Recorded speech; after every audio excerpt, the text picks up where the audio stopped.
Nice to see you, so far away. Thankfully, I don't need glasses.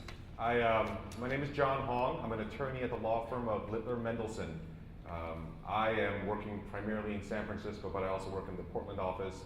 We have a Seattle office, Boise office, or wherever you want, pretty much. The purpose of me being here today, number one, is to say hello, and more importantly, to get a sense of what it is that we need to do, some of us who haven't been updated as much on some of the change that's been going on, to make sure that we are in compliance with law. Let me just get a quick poll going. How many of you are hotel owners?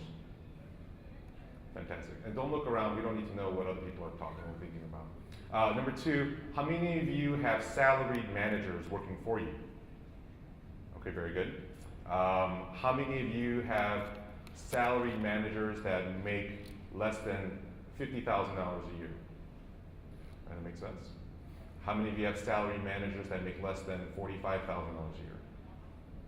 All right, and the kicker of the question, how many of you have these salaried managers that work more than 40 hours in a week?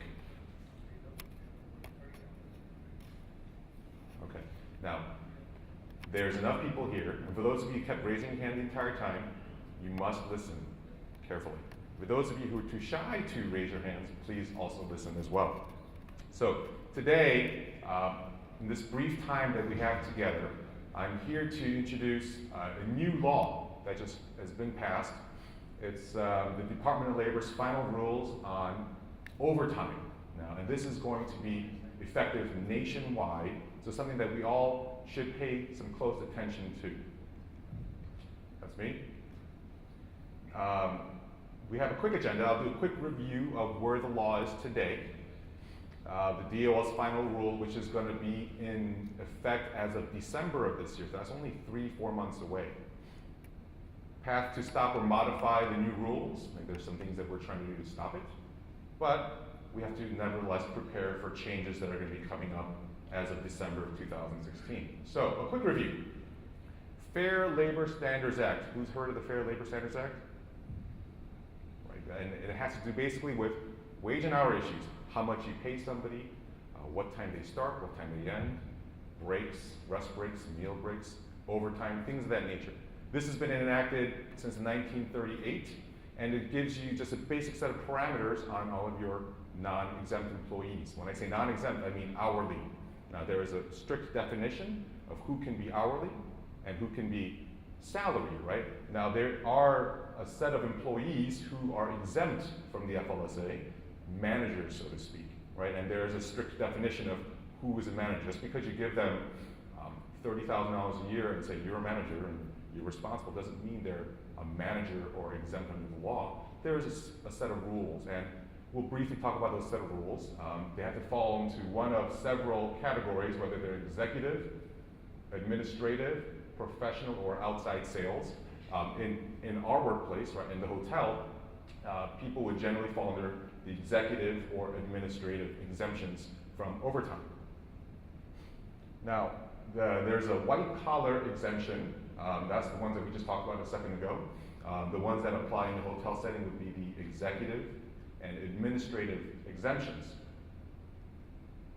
Basically, with executive and administrative exemptions, the idea is this. Executives are people who run the business, who have employees that they hire, that they discipline, that they terminate, they set schedules, they set the hotel strategy, they set sales, people who run the hotel, that run the business. These are people who are executives. Now there's a range, right?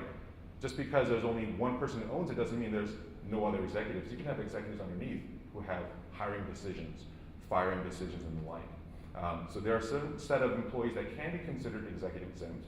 There's also administrative exempt. So those are typically people who are the executive assistant to the CEO kind of a person, the person that is necessary to the executive and is part and parcel to setting those policies and processes for the hotels. Those are the two exemptions. Now, one of the tests is the salary level has to be a certain level of salary. Right now, it's 2 times the minimum wage, right? And number 2, the salary basis, they have to be paid a full salary. So even if they are absent, let's say they're absent Monday, Tuesday, or maybe half of Monday, they still have to be paid their full salary for the week. You can't just start docking them because they're not there. That's the whole point of being a salaried exempt employee, is that they have a reliable and consistent salary that they can rely on.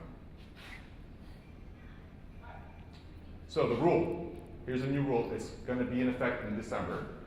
The salary basis test isn't changing, and there's no changes to what they have to do. What is changing, though, is the minimum salary level is going way up. Right now, to be a salary exempt manager in one of your hotels, the manager has to earn up to has to earn at least $455 a week. In a month, that's what, just under $2,000. In a year, about $24,000. That's doubling this year in December up to $913 per week. If you want to have a legally compliant salaried exempt manager, that manager has to earn a salary of about $47,000, $48,000. Now, this is actually less than what the Department of Labor originally proposed. Now, President last year set an executive regulation in about July, and then since then there's been a lot of back and forth with legislators and with a lot of private companies that are speaking about this proposed rule. The original proposal was just over $50,000. They brought it down to $47,000, just over $47,000. Now this is set at a particular percentile of what salary persons across the country earn, and this would be considered the 40th percentile of full-time non-hourly paid employees. That also means this number is going to keep changing every year because the percentile, the numbers change every year. Now, doesn't necessarily mean that so everyone here probably pays their employees in once every 2 weeks or twice a month, maybe once a month. But doesn't necessarily mean that your salary, the amount you pay once or twice a month or once every 2 weeks has to amount to $47,400.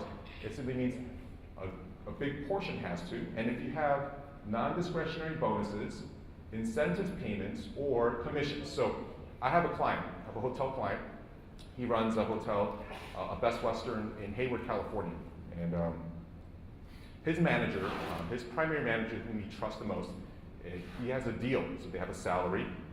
And on top of the salary, he will give him some sort of incentive payment when he brings in more clients, when he brings in more people to stay at the hotel. We give him a cut, right? There's a specific cut. It's all formulaic, and that would be considered a non-discretionary bonus. Up to 10% of that can be included to be part of the minimum salary requirement. So if it's $47,000 and change, about $4,700 can be considered the incentive payments to reach this minimum salary requirement for the new DOL's laws on minimum salaries. So, how does this work? Every work week, the employer has to pay the exempt employee a salary of at least 90% of the minimum salary level, $821. Doesn't mean that the employer has to pay a check every week, right? You can still do it once every 2 weeks. You can still do it twice a month. Once a month becomes problematic. So it just simply means that you have to pay the equivalent of, in a given week, $821.70. At the end of the quarter, there is a mathematical test done.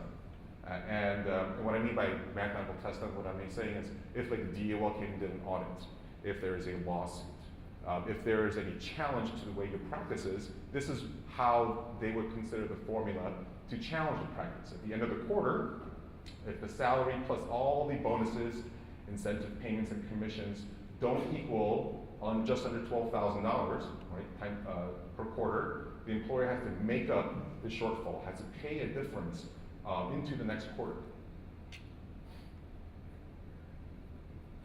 Oh, let me ask this question. Who here has business outside of Oregon and Washington? Who here has business outside of Oregon, Washington, and California? Okay, I'll talk to you. I can talk to you separately, but just specifically in Oregon and Washington, there's, well, under the FLSA, there's something called the highly compensated employees, right? Some people that make so much money that these minimum wage rules and overtime rules really shouldn't apply. But that doesn't apply in Oregon, doesn't apply in Washington, and certainly doesn't apply in California. But depending on which state that you conduct business in, it may apply. So there's going to be automatic salary level increases. Starting December is over $47,000. January of the following year, it's going to go up. It's almost like a cost of living adjustment, and it's going to be announced about 150 days before it actually goes into effect. So every summer, about August-ish, there will be a Department of Labor publication saying, here's the new salary level, your managers have to be paid this amount of money starting next year. So, December 1st, 2016 is when this new law goes into effect. It's when you have to have the managers, salary managers, be paid just over $47,000. Let's say you pay them $35,000 today, right? That's $13,000, $14,000 change in compensation. And not only is it going to be a huge change, it's going to be happening on a random Thursday. Or sometimes you have bi-weekly payments, and so you can account for it with your payroll company if you use a payroll company, starting a new payroll, but this is happening on a Thursday. So this is something that if you use a payroll company, you might want to work with them to figure out how to apply these changes. Some states require advance notice. Oregon doesn't. Washington may. I called the Washington Department of Labor to find out because there's nothing written on it in this state. And they simply said that an employer must notify an employee before changing their rate. Now, if you plan, now there's alternatives, but if you plan to change your manager salaries from $30,000, $35,000 to $47,000, and you let them know in advance, I'm sure that'll be very good news for them. And I'm sure they'll be very happy to hear. State laws makes no difference in this particular case. Like I said, Oregon and Washington pretty much follow the federal law when it comes to the FLSA, when it comes to overtime issues or minimum wage issues, and the duties that they have to meet to make the exemption.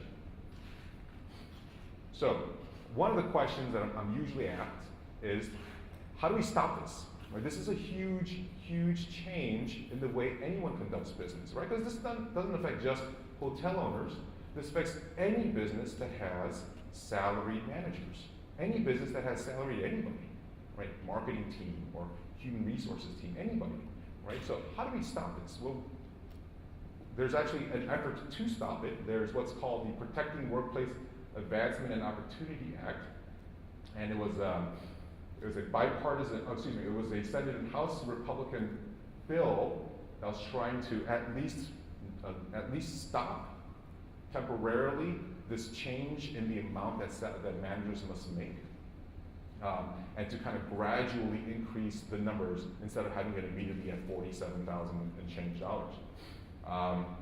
There's been a variety of national organizations. So at Littler, we represent a lot of employers. We represent a lot of employer associations, like the National Retail Foundation, National Retail Federation. We're working with them to try to work with the different congresspersons and try to stop it, or maybe at least slow down the enactment or enforcement of this law. But as we understand, any challenge to this law will basically be vetoed by our president. There's different ways we can challenge it. There's litigation and new rules, but the bottom line is we really do have to prepare for change. The way we've been speaking so far, or the way I've been speaking so far today, is everyone's salaries all of a sudden have to jump up. Right? Because number one, the law's not going to go away. December 1st is only several pay periods from today. It's going to take a lot of logistical effort to make adjustments. However you adjust your employee salaries, however you adjust your payroll, things have to be changed starting now so that you can be in compliance by December. Not only that, if you make any changes, you all know the working with your employees. Right? Let's say you have 10 employees. Let's say you have 20 employees. However many you have, working with them, particularly regarding how they're paid, when they're paid, how much they're paid, you know that's going to be a very sensitive topic, something that you really have to address carefully, lest you want to get into trouble, let's say, with an employee who all of a sudden thinks that he or she is being cheated or taken advantage of. I mean, what's one of the first things they would do? Oh, they're going to go to the local state Department of Labor, the Labor Standards Enforcement Division. They're going to go to someone, talk to a lawyer maybe, right? And you know how those things can proliferate once you get to that point. So compliance. First thing to do, number one, identify the employees who need a salary increase or who need to be reclassified. By reclassify, that means maybe they're no longer going to be classified by your business as a salaried exempt employee, and maybe they become non-exempt, salaried to hourly. Develop a new compensation plan for these reclassified employees, number two. Number three, review your wage and hour policies and processes. Do you have wage and hour policies and processes? Or is it just your notebook, maybe, a pen and paper, maybe it's a discussion with your payroll company? Some of these maybe need to be more solidified so that you can withstand some scrutiny from a state audit or an FLSA audit. Number four, and critically, whatever changes you make, however the changes look like, has to be communicated effectively to the employees. Number five, train your managers, train the people who actually have oversight into the business, and also train the employees who have been reclassified. So for example, everyone here, if you run a hotel, has employees who fill out time cards, right, and submit those at the end of the week or end of the pay period, or you have a biometric system or card splash system or punch clock, something, whatever. There's a way to track time of your employees, how much they work, because you use that, you turn it over, and then you pay out of that, right? So if you're going to reclassify your managers, all of a sudden your managers don't have the autonomy to come and go as they please. Now all of a sudden every hour, every minute they work has to be tracked. Why? Because they've been reclassified, because you can't pay them $47,000, $48,000. Then all of a sudden we have to train those managers to exist in this new predicament, this new paradigm of clocking in, clocking out. What happens when they have to go to the bank and drop off deposits? Is that clocked in or clocked out time? All this stuff has to be solidified by December so that you are clear on what the rules are, and importantly, your employees are also clear on the rules. Salary increase or overtime. So what's important is to do an internal audit right now, right? Because if your managers are working 50 hours a week, some of them may work 80 hours a week. Sometimes you have live-in managers. Many of you have live-in managers who live in that apartment right behind the desk, and sometimes you just cut out however many number of hours that they're not working. What if under the law you have to pay them for that amount of time that they're not working? What if you have a variety of issues that are latent and you haven't discovered that will come up as part of this reclassification process? That's why, because of the potential issues that exist right now that you may not be thinking about, and this issue that's obviously going to come up in December, an internal audit of sorts would help you really clarify what your obligations are in your workplace and making sure that you're compliant, because doing that now will save you a lot of headache moving forward.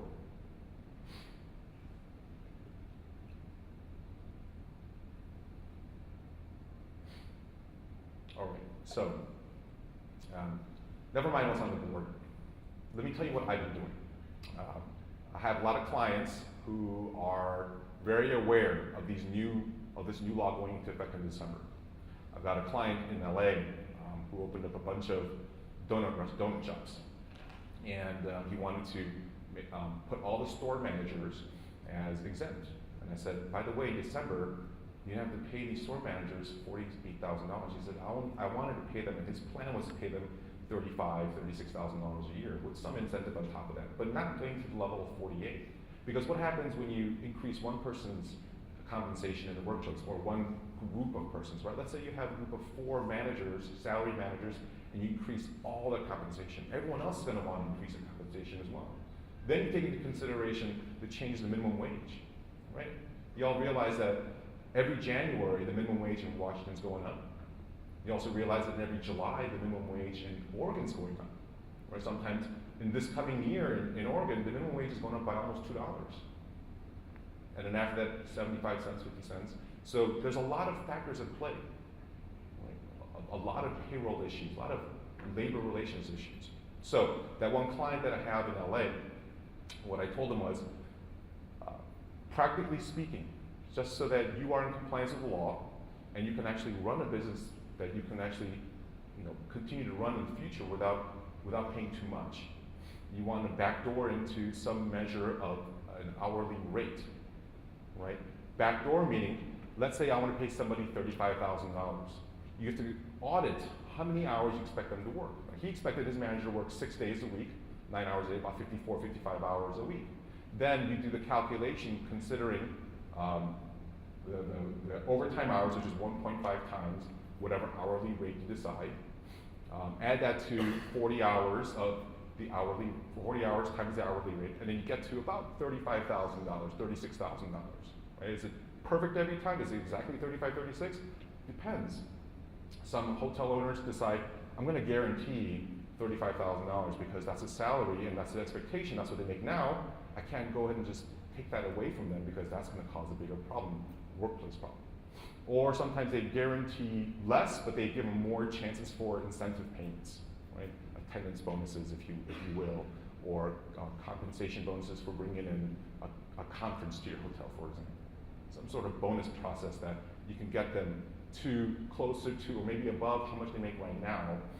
That way you can keep them at about 35, 30, 25, whatever the number is, whatever salary you're giving your employees right now, your exempt, your managerial employees, keeping them at the same level-ish, not jumping to 48,000, but making sure that they maintain the same kind of level of work.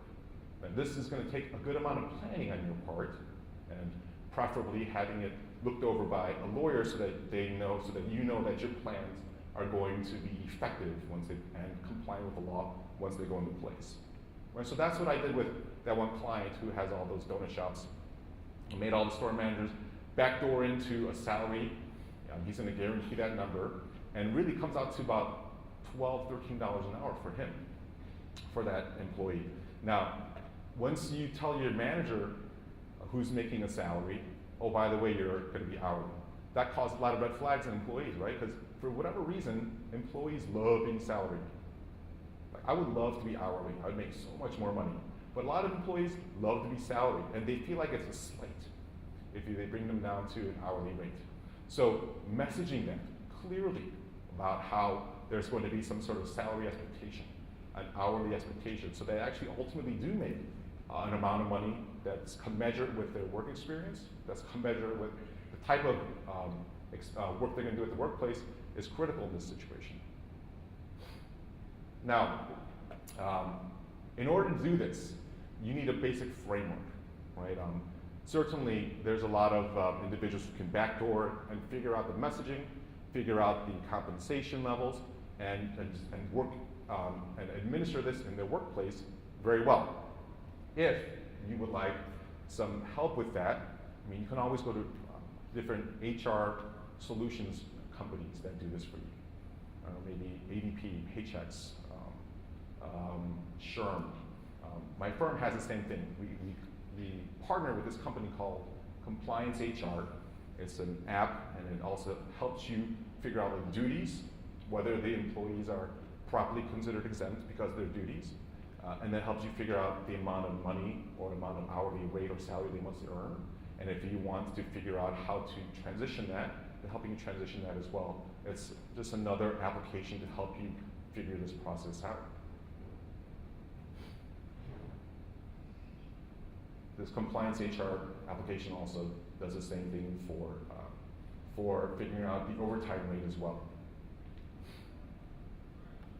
All right, so briefly, we talked about the salaries, but we also have to talk briefly about the job duties, right? So what duties are expected of executive and administrative employees who will be exempt from overtime, right? So even if, let's say, you have managers, high-level managers at your hotels or other business who do make more than $47,000, who make $48,000, $50,000, $60,000, question becomes, okay, you meet the salary minimum, but do the duties amount to something that is compliant with the FLSA? So even if salary level is not an issue, you may have employees, you may have issues with these employees currently that you're not clearly aware of, who do not meet the duties requirement for exemption under the current regulations. So this right now, between now and December, is a really good opportunity to fix those and message it to your employees saying, oh, by the way, there's this December law coming into place, we're fixing all these things now, instead of where we don't have a situation where the December law is coming into place and you have to transition them and give some sort of a message. So let me give you an example of what I mean. A few years back, I had a pharmacy client, and this pharmacy client had to transition its managers to hourly, because even though they were managers or classified in the workplace as managers, what they were really doing were just working primarily pharmacist duties, right? And so more than 50% of the time they're doing pharmacist duties. And under the primary duties test, if you don't spend at least 50% of the time doing managerial work, if you're doing mostly non-exempt work, you cannot be considered a manager. So this client transitioned all of its pharmacy managers from salary to hourly.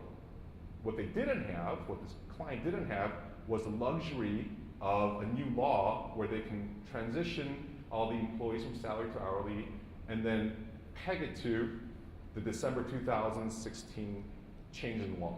They just said, we're changing this. Hope you understand. And what do employees understand? Well, why do they change it, right? If there's not a clear message, what do employees think? They don't think warm and positive thoughts, do they? Oh, the employer has my best interests at heart, right? Not all employees feel that way. So what do employees do? Like, oh, I wonder why this change happened. Let me go talk to somebody about this. Oh, I wonder what's going on here. I might get paid less. Maybe I'm not going to be guaranteed the same amount of money. Let me talk to somebody. And that's when some things like this can blow up. We have the luxury now, between now and December, to, if we have any potential latent issues in the workplace with regard to classifying our managers, to fix that, right? To reclassify if necessary, to bone up the policies if necessary, and to more clarify the practices of these exempt employees so that if you continue to keep them exempt, that they are properly considered exempt under the law. If you reclassify them as non-exempt, then we do that properly so that starting December, we're not going to have any issues with the FLSA.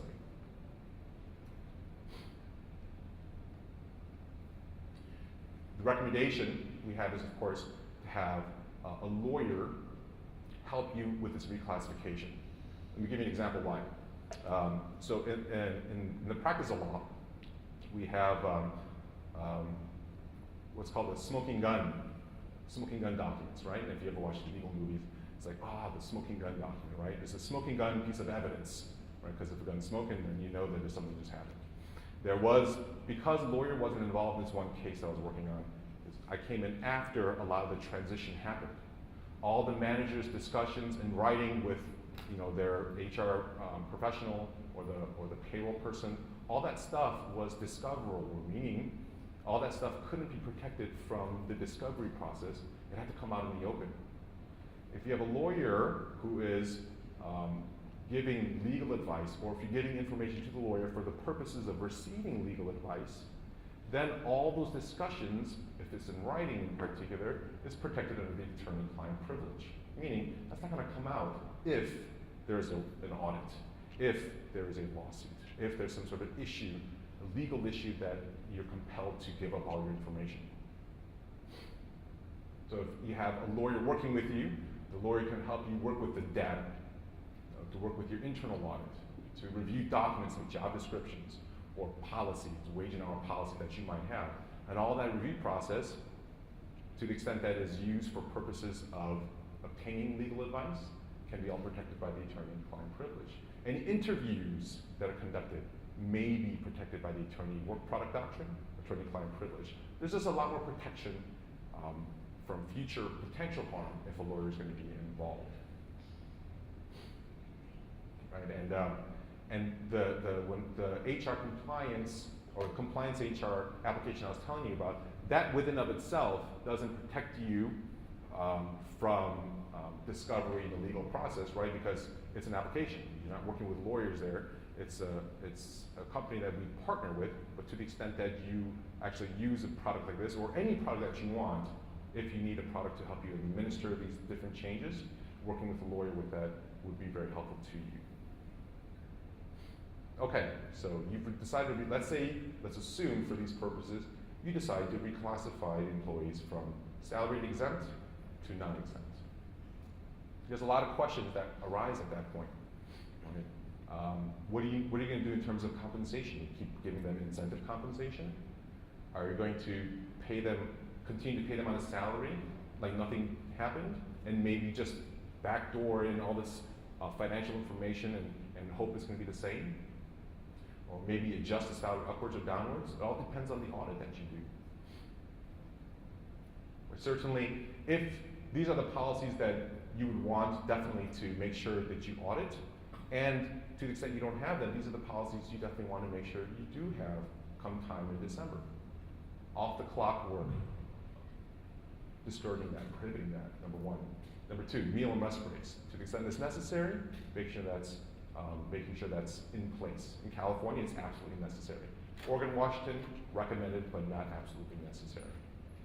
Travel time, right? If it's, let's say you're sending a manager to this convention, for example, right?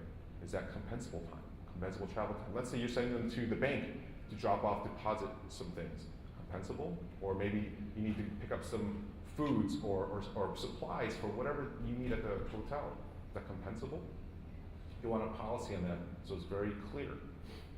Mobile devices. Are you forcing them to use their own mobile device for workplace reasons? Is that compensable? Do you have to pay a piece of their cell phone bills every month all of a sudden?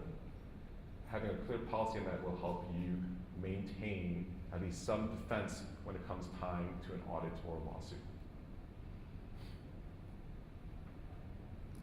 Communicating these changes. Right, like I said, fashioning the message is critical. Right? It's the most important part because how you deliver that will depend on how it's received by the employees that you have. Who is going to communicate the changes? Will it be you?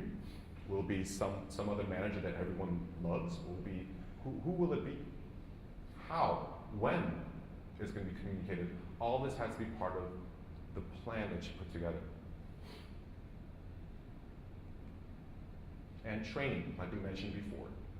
Training not only the employees who've been reclassified, not only the persons who are former managers, but also their managers. If there are several layers of management, then you certainly want to make sure that the upper level management knows inside and out all the changes that are being made, because they're going to be the ones who are delivering the message and answering any questions. And they also can bind the company, the hotel. Right? If you have a trusted manager company and that person speaks on your behalf, all of a sudden what they say is binding on the company because they are now an agent of the company.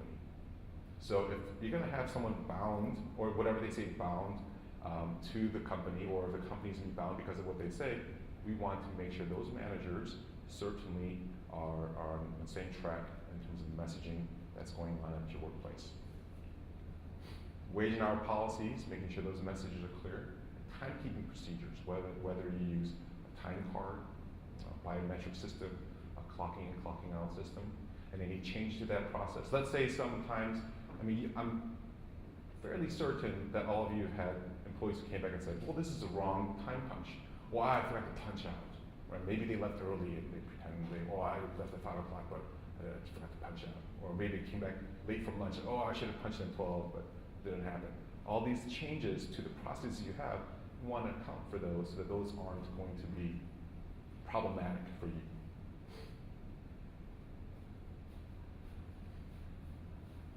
Well, that in a nutshell is the presentation. I actually went longer than I expected. Happy to answer any questions off-site or at the bottom here. I don't know whether there's a continued program, but I'm happy to talk to you for the brief time that are here because, like I said, this is a pretty critical change in the law, and it's a change in the law that's going to happen really soon and abruptly, and you want to make sure that you are going to be protected and compliant with the laws if and when it comes time pass for you to prove your processes.